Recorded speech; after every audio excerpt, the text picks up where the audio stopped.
সুপ্রিয় দর্শক শ্রোতা, আসসালামু আলাইকুম।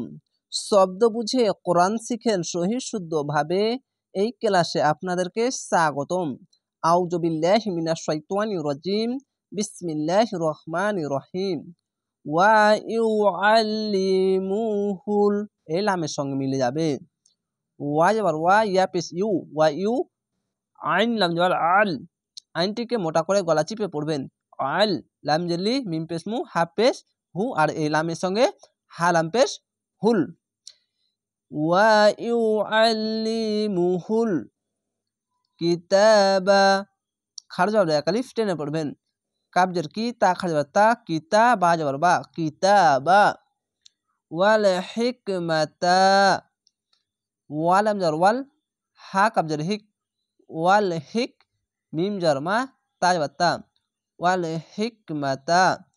এখানে দেখেন একটি হা আর এখানে একটি হা, এই দুটি হা তফাৎ হচ্ছে, এটি শুধু হা আর এটি হা, এরকম সাউন্ড আসবে।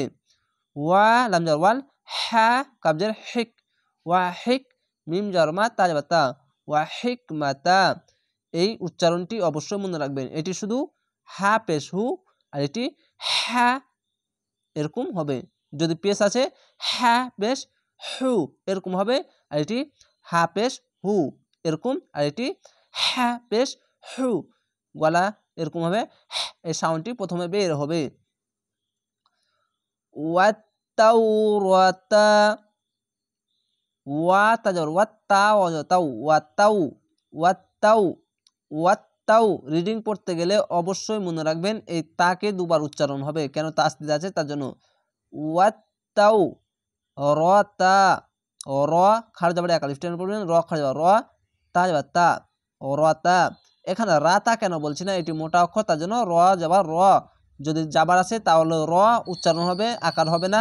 র খাড় যাবার র, এরকম উচ্চারণ হবে। ওয়াত্তাউরাতা ওয়াল ইনজিল, এখানে ওয়াল ইনজিলা আছে, তো এখানে আয়াত আছে, থামতে হবে, তার জন্য শেষ অক্ষরে সাকিন দিয়ে দিলাম।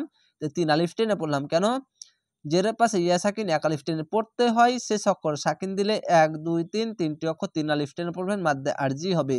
অবশ্য মনে রাখবেন এখানে থামতে গেলে শেষ অক্ষর যদি সাকিন দিতে হয়, যদি তার আগেকার অক্ষর যদি কোনো টান থাকে, 1 আলিফ টান থাকে, তাহলে শেষ অক্ষরে সাকিন দিলে 3 আলিফ টেনে পড়তে হয়, মাদ্দে আরজি হয়।